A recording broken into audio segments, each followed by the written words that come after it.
Olá, meu irmão. Olá, meu amigo. Está tudo bem com você? Você já é da família do Evangelho Eterno? Se for, muito obrigado. Se for, você é abençoado, assim como eu, assim como nós somos abençoados. Meus queridos, existe uma coisa muito importante para a gente aprender sobre o Evangelho Eterno. Você já viu muito pregador ensinando sobre dízimos, sobre dinheiro, essas coisas, que o pregador e o pastor têm que viver do evangelho, sim, tem que cobrar, tem que... até abusar, não é? Quantos pastores e pregadores que abusam do dinheiro alheio e do suor alheio. Mas a questão é, viver do evangelho ou viver no evangelho? Vamos aqui para a Bíblia para nós entendermos o que diz 2 Tessalonicenses, capítulo 3, o versículo 8. Está escrito o seguinte: nem de graça comemos o pão de homem algum, mas com trabalho e fadiga, trabalhando noite e dia, para não sermos pesados a nenhum de vocês. Ou vós, né? Por que eu falo vocês no lugar de vós? Porque esse vós, ele está no passado. Esse vós é a segunda pessoa do plural e se referia a um povo. Quem era o povo?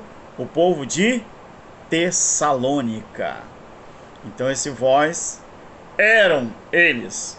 Então, como eu, 2000 anos depois, estou usando esse vós, é como se eu tivesse presente ali na hora que no momento em que Paulo disse vós. Então eu falo vocês. Deu para entender como que se aplica a colocação verbal? Tá bom? Eu, você e ele. Nós, vós, eles. Tá bom? Meus queridos, nesta passagem, o apóstolo Paulo, ele usou esta passagem para exortar os irmãos de Tessalônica da necessidade, preste atenção, do trabalho na vida do homem. E principalmente, meus queridos, do homem que verdadeiramente vivia o evangelho. Mas é interessante você observar é que eu já ouvi, você também com certeza já deve ter ouvido, muitos crentes, muitos líderes, muitos obreiros, pastores, dizendo que gostariam de ter o ministério de Paulo, ou igual de Paulo. Mas, só que o apóstolo Paulo, ele fabricava tendas. Função esta que ele aprendeu com seu pai. Onde ele chegava para pregar o evangelho, que era o evangelho da graça, não era o evangelho do reino e nem o evangelho eterno. A terra, desde o início, quando Deus colocou ali o primeiro homem, até o tempo da graça, que era o evangelho pregado por Paulo, a terra já tinha passado por 6 dispensações. Cada dispensação teve um tempo. Cada dispensação foi desenvolvido um trabalho. Então, eu e você vivemos a última, a 7ª, a chamada Era das Eras, a era em que Deus estabeleceu o reino dele no coração do homem. Você já leu Romanos capítulo 14? Que o reino de Deus, ele não é comida, não é bebida, mas é justiça. Ele é o quê? Amor. Ele é benignidade. ele é paz no espírito, querido. O reino de Deus é espiritual. Então, é interessante que nós já ouvimos muitos dizerem que gostariam de viver o ministério igual ao ministério de Paulo. Só que Paulo, ele deixou claro que ele trabalhava para não pesar em ninguém, ou seja, não ser pesado a ninguém. Todos sabemos que o apóstolo Paulo, ele fabricava tendas, não é? E ele aprendeu isso com seu pai, repito. Agora, onde ele chegava para pregar o evangelho do Senhor Jesus, o evangelho da graça, da incircuncisão, que também teve o seu período cumprido antes de Paulo morrer. Ele disse isso em Colossenses 1:23, ele disse isso em Romanos capítulo 10, versículo 17 e 18, ele disse isso ali em 2 Timóteo, antes dele morrer. Ele disse, combati o bom combate. Ele não disse, deixei de combater o bom combate. Ele não disse, a minha carreira ficou na metade. Ele disse, combati e acabei a carreira, guardei a fé. Aí Paulo, ele diz que ele terminou a sua carreira, ele cumpriu. Ele mesmo diz isso lá em Colossenses 1:23, que o ministério a qual a ele foi responsabilizado, ele falou que ele acabou, ele terminou. O evangelho que a ele foi determinado, a não ser que você não creia nos escritos de Paulo. Ele disse que foi pregado em toda a nação, em todo o mundo. O problema é que você não entende que Paulo estava falando o mundo que ele vivia, o mundo habitável. Quando Jesus disse, ide por todo mundo e pregai o evangelho a toda criatura, ele estava dizendo mundo, cosmo ou mundo aion? Era o mundo aion, que não existia esse mundo, essas nações todas que eu e você vivemos, querido. Quando ele disse ide, ele falou para os discípulos. Ele não falou para o pastor Ezequiel, para o pastor Pedro. Ele não falou para o pastor Sebastião. Queridos, você precisa aprender muito da Bíblia. O problema é que você não aceita, não é? Você diz que o evangelho não foi pregado a toda criatura ainda. Não foi pregado, não? E o que Paulo disse, então, foi mentira. Aí eu concordo com você se você chama Paulo de mentiroso. Você diz que nós temos que pregar o evangelho da graça, que nós temos que continuar pregando o evangelho da graça, não é? E o evangelho eterno, Apocalipse 14:6, ele não foi proclamado pelo anjo? Não foi para o homem, não. Não foi pelo pastor Paulo, não foi pelo pastor Pedro, não foi pelo pastor João, não foi pelo pastor Tiago, não foi pelo pastor Timóteo, não foi por Lucas, não foi por Natanael, não foi por Simão, não foi não, querido. O evangelho eterno, ele foi proclamado e é para ser vivido. Mas vocês futurizam. Mas voltamos ao assunto. Vocês que eu falo é os futuristas, não é a família eterna, não. Vamos continuar o assunto. Então, esta função de fabricador de tendas, Paulo aprendeu com o pai dele. E toda vez que ele saía para pregar o evangelho da graça, que era o evangelho da circuncisão, ele fabricava tendas e vendia para se manter. Em nenhum lugar da Bíblia, não tem nenhum lugar da Bíblia, né?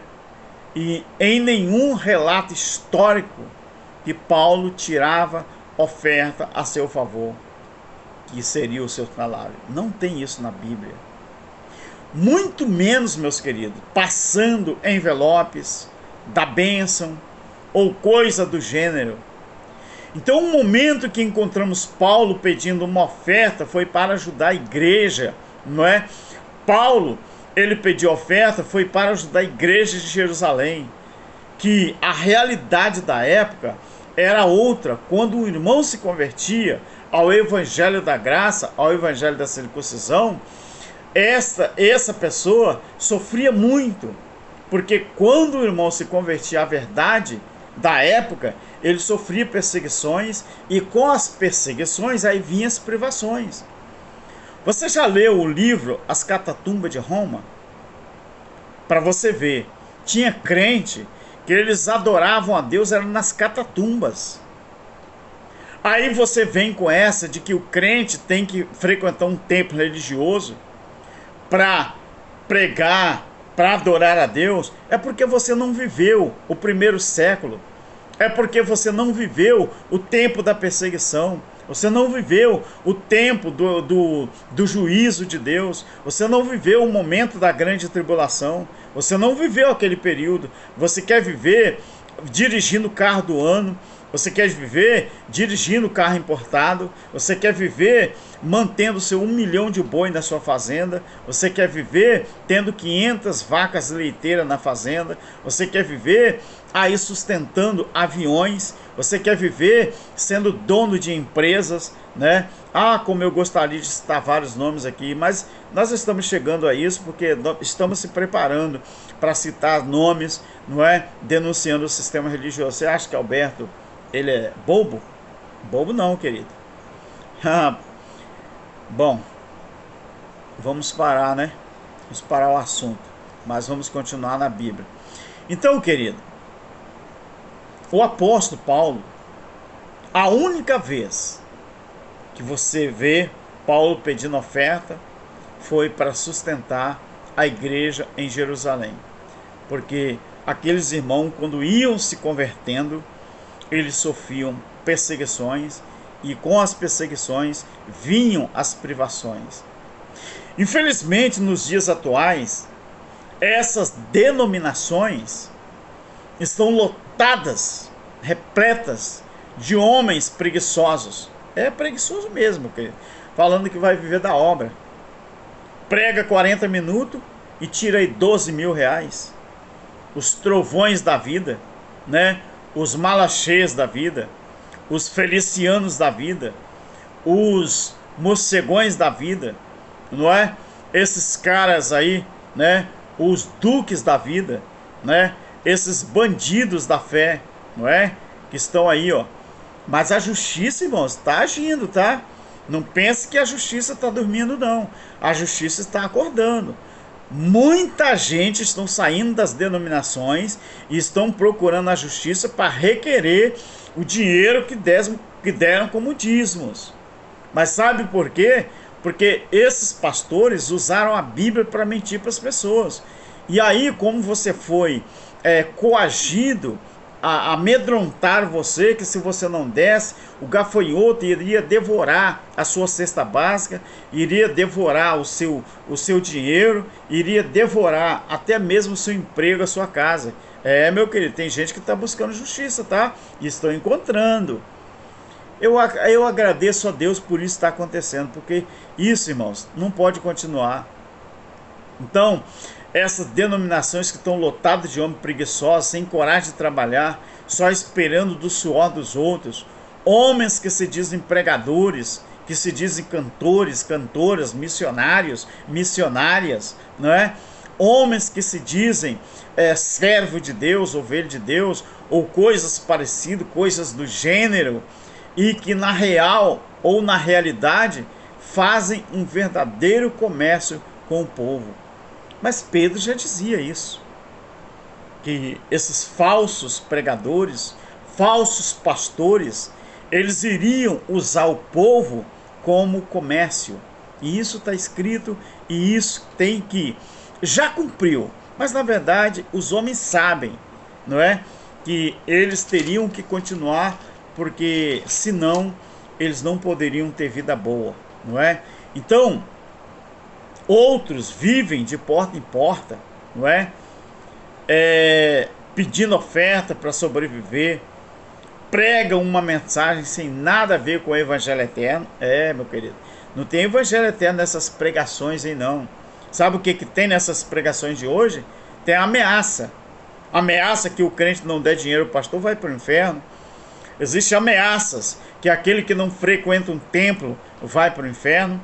Existe ameaça de que aquele que não tem uma carteira de dízimo, carteira de membro no bolso vai para o inferno. Mas eu gostaria que os crentes tivessem coragem e confrontassem esse líder religioso e pedir na Bíblia, as traduções originais, o que quer dizer essas palavras pejorativas que eles usam. Isso eles não têm coragem não, mas a banana desse povo está assando, está assando. Você sabe o que a Bíblia diz, queridos? Esse povo que ameaça os outros, né? Eles têm coragem de lançar palavras de maldição contra quem não contribui. Mas sabe o que a Bíblia diz? Em Provérbios capítulo 6, e o versículo 6, diz assim: vai ter com a formiga, ó preguiçoso. Vai ter com a formiga, preguiçoso. Talvez aprendam com elas, porque na Bíblia Deus ordena o homem trabalhar. Ordena não, ordenou ao homem trabalhar. E este trabalho seria com fadiga do seu suor e não do suor dos outros. Aí você entende, irmão, Gênesis 3,19. O problema é o quê? Qual é o problema? É que as pessoas estão sendo odiadas quando são verdadeiras. Você sabia disso? Você acha que as pessoas gostam do Evangelho Eterno? Nós estamos sendo odiados quando nós estamos sendo verdadeiros. Agora, nós seríamos amados se nós fôssemos falsos, fôssemos mentirosos. Quantas pessoas que defendem a sua denominação, defendem o seu líder religioso, mas não defendem a Bíblia? Ou seja, as pessoas estão sendo odiadas quando são verdadeiras, mas em contrapartida estão sendo amadas quando elas são falsas. Felizmente é assim. É o título do vídeo que eu vou colocar. Meu amigo, meu irmão, preste muita atenção. Você quer viver a paz de Cristo? Você quer viver Deus na sua essência em você? Você quer viver o Evangelho Eterno do jeito que a Bíblia diz? Faça uma coisa. Ou você confronta a mentira usando a verdade, ou você passa, se ainda não é, passa então a viver uma vida desregrada, uma vida de mentira, porque você não vai conseguir amar as pessoas do bem, as pessoas que falam a verdade. Ou você aceita que quando as pessoas estão sendo falsas, é que muitas delas são amadas. Deus abençoe você, e você nunca tire da sua cabeça que as pessoas que vivem o Evangelho Eterno, e nós estamos propagando o Evangelho Eterno, nós não vivemos do Evangelho Eterno, nós vivemos no Evangelho Eterno, tá bom? Deus abençoe e continue estudando a palavra. Tchau, fique em paz.